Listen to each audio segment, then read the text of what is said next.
Welcome to Forbidden Desires channel. We hope you will have fun with us. Enjoy watching. They say curiosity is harmless, that it's just a passing thought, a fleeting glance, a small harmless act. But sometimes curiosity cracks open a door you never meant to open. And once you step through, even for just a second, you can't unseen what you've seen. You can't undo the way your heart reacts. That's what happened to me. It was just another quiet afternoon, the kind where the house is so still you can hear the ticking of the clock and the soft hum of the fridge. I was just putting away groceries, eggs, bread, the usual, nothing special. And then I heard something faint, like a whisper, a sound coming from down the hall. It wasn't loud, it wasn't even anything obvious, but it was something enough to make me stop what I was doing, enough to make my heart skip. Just a little. I followed the sound to my stepson Leo door. It was cracked open, just a sliver, just enough to let curiosity slip through. And I wish I could tell you I turned around. That I respected his face, that I chose the responsible path, but I didn't. I looked, and in that moment my world tilted. It wasn't the video itself that caught me off guard. I mean, let's be honest. We've all stumbled across things we shouldn't see.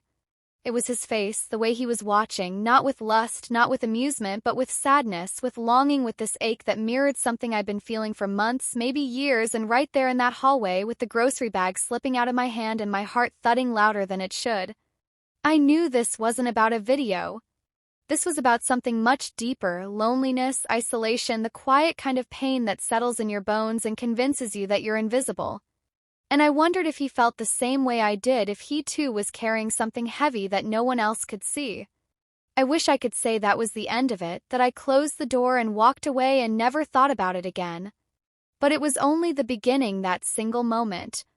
One look changed everything, and I'm still not sure if I was trying to help him or help myself. Before I go on, I need to ask you something, because I'm not here to pretend I did everything right. I'm just here to be real, to open up, raw and honest. If you've ever felt unseen, unheard, if you've ever done something out of loneliness that you can't explain, then maybe, just maybe, you'll understand. So if you're new here, if you believe in true stories that don't shy away from the messy parts of being human, subscribe to Forbidden Desires, hit the bell icon so you don't miss what comes next, because you won't believe what happened after I saw what my stepson was watching. And trust me, this story, it only gets harder from here. I guess I should tell you who I am. My name's Claire, I'm 39, been married once before, got out of that with more scars than souvenirs. And somehow I thought marrying Henry would be the fresh start I needed. Henry. He's the kind of man who walks into a room and fills it with presence but not warmth. He's sharp, polished, always on the phone, always making deals. He kisses me on the cheek before leaving in the morning. Sometimes he doesn't even notice if I've done something different with my hair. Conversations are brief, surface level. He loves structure, order, silence. And maybe once I mistook that for stability. Our house is beautiful, spotless, even you'd walk in and think it's perfect. Marble countertops, glass vases, big windows that let in just enough light to make everything look expensive. But the silence inside those walls, it's loud. Kitchen feels more like a showroom than a place where people gather. The living room. We sit side by side, but it's like being on 3 different islands. We don't touch, we don't talk, we just exist together, but alone. Then there's Leo. He's Henry's son. 20 years old, he moved in a few months ago, said he needed a break from college life. He never really said why, just showed up with his backpack and those tired eyes and stayed. At first I thought it'd be temporary, a few weeks, but weeks turned into months. He's quiet, polite, always says thank you when I make dinner, always washes his own dishes. He barely makes eye contact. He spends most of his time in his room, door closed, headphones on. We pass each other in the hallway like strangers, a nod, a faint smile, and that's it. But even without words, I could feel something in him, a kind of stillness, like someone carrying more than he was letting on. First I tried to talk to him, asked how school was going, if he needed anything. But he always kept it short, like he didn't want to burden me with too much of himself. I didn't push. God knows I'm used to being ignored in this house. Truth is, I had imagined something different when I said yes to Henry. Pictured late-night conversations, maybe even game nights or shared dinners, a real family, some kind of warmth. But this house isn't built for warmth. It's all cold walls and polite distance. Every day I feel a little more invisible. Sometimes I look in the mirror and I barely recognize myself. There's no glow, no spark, just tired eyes and quiet resignation. And Leo, maybe he was feeling the same thing. Maybe we were both just three people drifting in a house too big for any kind of connection. I never thought much of it until that moment outside his door, until I saw what he was watching and the look on his face. That was when something shifted, not just in the air between us, but inside me, a kind of understanding, a recognition. And that's what scares me the most. It wasn't a look of shame. It was loneliness, the same kind I'd been carrying around for far too long. And maybe that's where this story really begins, not with a video, not with a glance, but with three people in the same house feeling exactly the same thing alone. It was a Thursday, I remember, because it was the one day I didn't have anything planned, no errands, no chores piling up, just a quick trip to the store. And then maybe some quiet. I got home earlier than usual. The sun was still bright, slanting through the living room, blinds like golden ribbons across the floor. The house, as always, was still. I carried the bags in, set them down on the counter.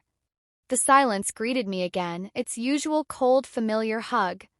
I could hear the hum of the fridge, the tick of the wall clock, the faint creak of the floor under my steps, and then something else, a sound soft, almost imperceptible, coming from down the hall. First I didn't think much of it. Leo room, probably just music or a podcast. Maybe one of those shows he binges late at night, but there was something in the tone, something about the rhythm, the quiet pauses, the low murmur of a woman's voice. Not quite entertainment, not quite casual. I walked slowly, almost without thinking. Each step felt strange, like I wasn't fully in my own body, like I was being pulled by concern, by curiosity, by something else I couldn't name at the time. His door was slightly ajar, just enough for me to see the glow of his laptop screen. I should have turned back. I know that now, but I didn't. I stepped closer, close enough to see the edge of his desk, the shape of his shoulder hunched forward, his hand resting near the keyboard, frozen. And then I saw the screen. It wasn't graphic, nothing obscene, but it was intimate. A woman speaking, gently, soothing, soft-spoken. Her voice wasn't seductive, it was comforting. She wasn't selling fantasy. She was explaining something, teaching something. It was about closeness, emotional connection, touch, consent, vulnerability. It wasn't the video that stopped me cold. It was Leo, his face. It was raw, open, like he was absorbing every word with a kind of desperate hunger, not lust, loneliness, like he needed someone to explain how to connect, how to feel close to someone, how to matter. And in that second I saw a version of myself in him, not literally but emotionally. I had spent so many nights lying in bed wondering what I had done wrong, why Henry didn't touch me anymore, why the silence between us had stretched into something too wide to cross. I had replayed conversations in my head, begged myself not to feel empty, and failed. And here was Leo watching something that wasn't even about pleasure, but about being wanted, being seen. My throat tightened, my palms started to sweat. Felt wrong to be standing there watching him watching that. But it also felt like I had just stumbled into the most honest moment I'd seen in that house in months.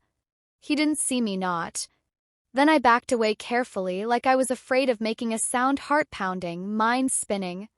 I returned to the kitchen, hands shaking as I unpacked the groceries, eggs, milk. One apple rolled off the counter and hit the floor. I didn't even bother picking it up. I couldn't stop thinking about the look on his face. That look, it wasn't sexual. It was fragile, like he was trying to understand something he never got to learn, something no one ever explained, like he was trying to fill in the emotional blanks. And somewhere deep in me, a question began to rise. Not a loud one, not demanding, just soft, persistent. What if he needs someone to talk to? What if he's hurting too? I told myself it was just concern, that any decent person would feel the same way. But deep down, I think I already knew it wasn't that simple. I knew that something had shifted, not just in him and me, and I hadn't even said a word. I couldn't shake it. That image of Leo sitting there still completely absorbed, like the world had melted away and all that existed was that voice on the screen, stayed with me long after the groceries were put away. Long after Henry came home, barely glancing at me as he muttered something about a meeting and disappeared into his office long into the night when I lay in bed wide awake, staring at the ceiling, wondering why that moment felt so heavy. Was it wrong to feel connected to his pain? Was it wrong to recognize it so quickly because I knew it myself? There was this tightness in my C*******T. I couldn't explain, not guilt, not yet, but something like recognition. Took me back to being 20, to fumbling through first times and confusing feelings tonight spent wondering if I was enough or if I was just someone people pass through. I remembered what it felt like to be unseen, to crave closeness without knowing how to ask for it. I thought about all the times I'd felt like a stranger in my own home. Henry and I barely spoke. We hadn't been intimate in almost a year. And when I tried to reach out emotionally or physically, he always pulled away. Distracted, tired, stressed. I told myself I could live with that. That love changes, that this was normal, but lately it hadn't felt normal, it had felt empty. And then Leo showed up. First he was just a quiet presence down the hall, then he became someone. I noticed someone who noticed me, even if it was just a nod in the kitchen. It was more than Henry had given me in months. And after I saw him watching that video, after I saw the longing in his expression, he didn't feel like just my stepson anymore. He felt like someone. I understood someone who understood me. That scared me. I tried to talk myself down, tried to be rational. He's young, he's still figuring things out. Maybe he just needs someone to guide him. Maybe he's confused. Maybe this is a chance to help, not harm. I went through every excuse. I could find every angle that made it seem okay. But deep down I think I knew those weren't the real reasons, the truth. Felt good to feel needed, to feel like I had something to offer someone again, to feel seen, not as a wife, not as a mother, but as a woman. That realization shook me. I avoided Leo. The next day, stayed busy, cleaned rooms that didn't need cleaning, walked through the house like I was running from something. But even then I could feel it, this quiet pull between us. Every time I passed by his door, my C******T tightened. Every time I heard his footsteps, I found myself listening harder than I should. I knew I should let it go, ignore it, move past it, but I didn't. That evening, he came into the kitchen while I was making tea. I felt his presence behind me before he even said a word. I turned slowly, and he just looked at me, not in a way that was inappropriate, but with this softness in his eyes, like he wanted to say something, like he was waiting for permission, and something in me cracked. I handed him a mug. He took it without a word. We stood in silence, sipping, and then, almost without thinking, I asked him, "Are you okay?" His eyes dropped, he hesitated, and then he nodded, but it wasn't convincing, not even close. He whispered, "Yeah, just tired," and walked away. But that wasn't the truth. We both knew it, and as I stood there holding my tea, my hands trembling slightly, I knew I should have just ignored it, closed the door, walked away, but I didn't. I asked if he was okay, and that's when everything started to change. Through that night in the kitchen, something shifted, not loudly, not all at once, but in small, quiet ways. I started noticing him more, not just in passing, but really seeing him, the way he avoided eye contact when he was nervous, how he'd tap his fingers against his coffee mug when he was trying to find the right words, the way his shoulders tensed every time Henry walked into the room. He began joining me in the mornings, just for coffee. But nothing more. Started simple. He'd walk into the kitchen while I was pouring mine, and I'd offer him a cup. He always hesitated before saying yes, but he never said no. We talked about ordinary things, at first classes, music, the weather, his favorite band, a movie he liked, and then it deepened. One night it was just the three of us again. Henry was on another business trip. The rain was coming down hard, tapping against the windows like impatient fingers. We sat on opposite sides of the couch, the soft glow of the table lamp between us, and he said he don't really have friends anymore. I looked up. He wasn't looking at me, just staring at the floor like the words had slipped out before he could catch them. I mean, I thought I did. But after everything last year, he trailed off. I didn't push. I just waited. He finally looked up at me. There was something raw in his eyes, exposed. I don't feel like I'm enough for anyone. Not smart enough, not strong, not a man. Those words sat between us like something sacred, delicate, breakable that I swallowed hard because hearing him say that it pulled something out of me. I wasn't ready to face. I wanted to reach out to comfort him, but instead I said the only thing I could, "You're not alone." He nodded, and we sat there in silence. But not the empty kind. This silence felt full, like we were sharing something we didn't know how to name.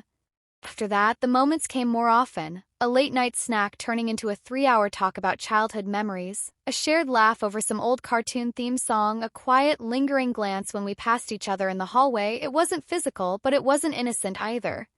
There was a new energy between us, charged, unspoken, unacknowledged. One night I stood outside his door. I had come to ask if he wanted dinner, but I didn't knock. I just stood there, listening to him breathe on the other side. Then I walked back to my room, but this time I didn't close the door all the way, just a crack. Maybe I told myself it was nothing, that it was hot in the house, that I liked to keep the air flowing. But I knew better. That tiny crack in the door. It was a signal, not loud, not obvious. But it was there, and I think he noticed, because the next night the storm hit. Power went out. The whole house went dark. I was already in bed, staring at the ceiling. When I heard footsteps in the hallway, they paused at my door. I held my breath. Then I heard his voice, soft, hesitant, "Claire." I sat up. The hallway was pitch black, but I could see his shape outlined in the doorway. I don't really like the dark, I never have. His voice was quieter now, barely a whisper. Something in me cracked open. "Come in," I said. He stepped into the room slowly, like he wasn't sure he was allowed. He didn't sit on the bed, just on the floor beside it. I could barely see his face, but I could feel the tension in the air. Heavy. Fragile. We didn't talk much, just sat there listening to the rain, the occasional clap of thunder shaking the windows. And then, after what felt like forever, he spoke. "Do you know why I came back home?" I turned, slightly unsure if I should answer. He didn't wait for me to. I didn't feel like I belonged anywhere, not at school. Not with friends, not even with Dad. I wanted to reach out. I wanted to say something comforting, but nothing felt right, and then he said it. "You're the only one who makes me feel safe." Those words hit something deep inside me, like he had found the part of me I'd tried to bury, because no one had said that to me in years. No one had looked at me and seen refuge in that moment. I didn't feel like his stepmother. I didn't feel like anyone's anything. I just felt needed, and I wasn't sure how to come back from that. He sat there on the floor for a long time. Neither of us moved. The storm outside had softened, but inside the room the air still felt charged. I kept my knees tucked under the blanket, hands clenched tight around the sheets, as if letting go would let something else loose too. He was so close. I could hear every breath, every shift, and yet it felt like we were balanced on a wire, delicate, thin, and fragile. I told myself it was just comfort. That he just needed to feel safe, that I was doing what anyone would do for someone who felt lost. But I knew that wasn't the whole truth. There was something in the silence between us, something fragile and dangerous. Then the power flickered back on the lights, buzzed softly. He looked up at me, blinking in the sudden light, and started to get up. His hand reached for the edge of the mattress to steady himself, and it happened so fast, so simple. His fingers brushed mine. Should have been nothing, just a touch, a reflex. But it wasn't. I didn't pull away, not right away. Our eyes locked, and in that brief pause time stretched. He didn't move, neither did I. His hand lingered, warm, gentle, like he was asking without words. And he didn't say no. I didn't say anything until the guilt punched its way through the stillness. And suddenly I yanked my hand back like it burned me. The look on his face broke me, not anger, not confusion, just devastation. Like I'd confirmed his worst fear, that even here with me, he didn't belong. I couldn't stay. I couldn't breathe. I got up without a word, left the room and locked myself in the bathroom. My knees hit the cold tile floor before I even realized I was falling, and I sobbed not just tears but deep aching sobs that came from some place, buried beneath years of being untouched, unnoticed, unloved. What had I done? What was I becoming? He was just a boy. No, not a boy, not really, but young, confused, and I was supposed to protect him. Not whatever that was, I kept asking myself. Did I do anything? Did we cross a line? But I knew the answer. No line was crossed physically, but emotionally we had crossed into territory. I couldn't explain. I sat there on the bathroom floor until my legs went numb, until the mirror flogged up from my breath, until I could no longer feel anything but shame and still. There was a part of me that didn't want to let go of what I felt in that moment, not because it was right, but because it was real, more real than anything I'd felt in a long time. For the next few days I avoided him. I moved through the house like a ghost, kept my eyes down, closed my door, left dishes for him on the counter without a word, and he gave me space. Never asked questions. Never tried to recreate that night, but I felt his presence everywhere, in every footstep, every pause in the hallway, every breath I took. I told myself it was over, that I'd shut the door and sealed it for good. But then Henry found something. It was late in the evening when it happened. Henry had come home earlier than usual. No warning, no message, just the sound of his keys in the door and the sharp thought of his briefcase hitting the hallway table. I was in the kitchen trying to act like everything was normal, stirring sauce. I wasn't planning to eat. Pretending the scent of garlic and basil could mask the ache sitting in my C****** tea. He didn't say hello, didn't come kiss my cheek. He walked straight into the living room and sat in silence. I carried on, trying to ignore the weight of his presence behind me, trying to pretend my hands weren't shaking as I reached for the salt, and then I heard it. His voice low, sharp, cold. "Claire, can we talk?" I froze.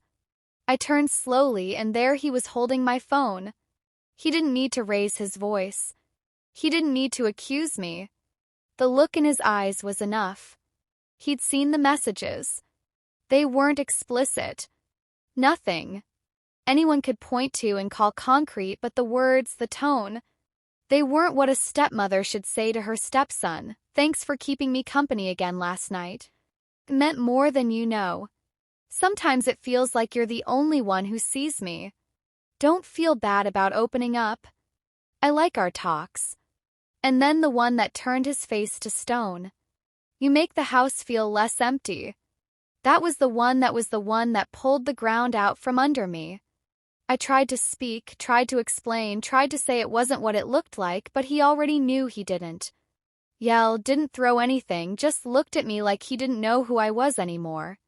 The silence that followed was louder than any fight, and in that silence everything changed. Leo barely came out of his room after that. When he did, he moved like he was afraid to make noise. He wouldn't meet my eyes, wouldn't say a word unless spoken to. Henry started coming home earlier, but not to be with me. He'd sit at the kitchen table with his laptop watching everything, saying nothing. His presence was no longer absent. It was watchful, guarded. The house felt different, not cold but tense, like a string pulled too tight. One breath away from snapping. I tried to carry on, made dinner like I used to set the table for 3. But half the time no one sat down. Plates stayed full, the food went cold, the silence stretched. I smiled when I passed them in the hall, asked about their day, tried to start small talk. But the words died in my throat because no one answered. It wasn't just awkwardness. It was a quiet punishment, a silent verdict that didn't need to be spoken. I'd broken something, not just trust, but the very idea of safety in our home. And now everything felt like a performance, one where I'd forgotten all my lines. Every step I took echoed louder than it should. Every door creak sounded like judgment. Every glance from Henry felt like a question I couldn't answer, and the worst part, one missed Leo. Not what almost happened, not the danger of it, but the way he had looked at me like I mattered, like I was more than just a fixture in the background. Now even that was gone, and I was left with a house full of silence. A husband who watched me like a stranger, and a stepson who wouldn't even look in my direction. I had tried to help. That's what I told myself, but all I'd really done was unravel everything. Was it wrong to want to feel close to someone, even if he was the one person I shouldn't have leaned on? That question has haunted me every single day since I ask it when I'm doing the dishes, when I'm folding laundry. No one wears anymore when I walk past his closed door and pretend I don't notice the silence behind it because I didn't touch him? Not really, but does that matter? Is that where the line is drawn, or did I cross? The moment I let myself feel something I shouldn't have. The moment I looked into his eyes and saw myself, the moment I let that look mean more than it should have. I keep thinking back to that night, not the video, not the storm, but the moment his hand brushed mine, that pause, that stillness, the way the air between us felt like a wire pulled tight, waiting to snap. And I didn't pull away. Not at first. I let that moment live longer than it should have. Maybe I was just a woman drowning. Maybe I saw someone else reaching up from under the surface and I grabbed the only hand that felt familiar. But does being desperate excuse everything else? Does being invisible in my own marriage mean I get to seek light in the wrong places? I don't know. Some days I wake up and feel angry at Henry, at the emptiness, at this cold, polished house that never felt like home. I wonder how things would have been different if he had just noticed. Me, touched me, spoken to me like I was still his wife and not just a name on the mortgage. But then I remember Leo's face that night when I pulled away, and the hurt in his eyes, like I'd given him something and ripped it away before he even knew what it was. He trusted me and I betrayed that, not in the way people talk about, not with hands or bodies, but with something worse: emotion, hope, connection, and now I sit with the aftermath. Henry went on another trip this week, said it was business. Didn't say when he'd be back, didn't kiss me goodbye. Leo's door has been closed for days. I don't know if he's sleeping, if he's eating, if he thinks of that night the way I do. Sometimes I press my palm against the wood like I might feel something on the other side. But there's nothing, just the steady hum of the house around me and the echo of what I almost did, what I did. Even if I can't name it out loud. I sit at the kitchen table most nights now alone. The same table I once dreamed would be filled with laughter and messy plates and loud conversations. Now it's just me, a cold cup of tea, and the sound of the clock ticking like it's trying to remind me that time still moves forward, even when everything else stands still. I look at my wedding ring a lot, twist it, take it off, put it back on. Feels heavier than it used to. I used to think it meant something sacred now. I'm not sure if it means anything at all, or maybe it means everything. I failed to hold together. I wanted to help him. I really believe that I wanted to be someone he could talk to, someone he could trust. But in trying to help someone else, I may have broken something inside. Both of us, and I don't know how to fix that. Or if I ever can have. You ever felt so invisible that the wrong connection felt like the only one? Have you ever reached for something, someone, not because it was right, but because it was there, because it made you feel seen again, even just for a moment? I wonder, what would you have done in my place? Would you have closed the door, turned away, stayed silent even when your heart was screaming just to feel something again? I'm not looking for judgment. God knows I've already judged myself enough, but I need your advice, your perspective, your honesty, because it's not always black and white, is it? We live in the gray, the quiet spaces, the places where people don't like to look too closely. Let's talk about those places, the ones we never admit to, the ones that scare us the most. Please share your thoughts in the comments. I'll be reading every word. Maybe together we can figure out where the line really is. And if you connected with this story, if you felt something, if it made you reflect on your own life, your own choices, then I hope you'll stay with me for more real, raw, emotionally intense stories like this one. Don't forget to like this video and subscribe to Forbidden Desires. We tell truth stories, hear stories. Most people are too afraid to say out loud, but sometimes they're the ones that need to be heard the most, because the truth is the most dangerous. Temptations don't always come from desire. Sometimes they come from desperation, from that aching place inside us that just wants to be held, heard, understood. So please don't lose yourself trying to be someone else's lifeline. Sometimes the most painful part of love is what we let it turn us into. My story ends here. If you feel that this story is meaningful and brings useful lessons, please like and subscribe to the channel to support me. Thanks for listening and see you in the next videos.